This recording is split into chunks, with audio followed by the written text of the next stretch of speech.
What's up, guys? So we got some pretty exciting news about the Samsung Galaxy A90, and I'm curious, can this possibly make its way to the Galaxy Note 10, this slider with the rotating camera, because it is so good. It's probably the best implementation that I've seen so far. So this sliding camera acts as the primary camera, and it also acts as a selfie camera, which is very, very cool.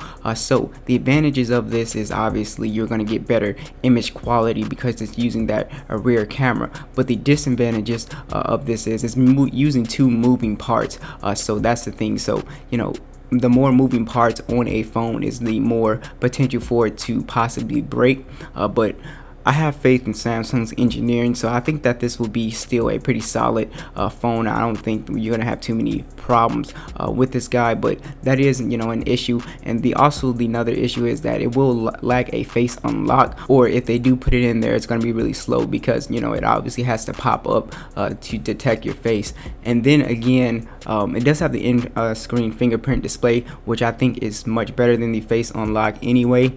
So I feel like this is a must. This has to make its way to the Galaxy Note 10. I just think it would be awesome to see the Galaxy Note 10 with a full screen display without the punch hole like the S10.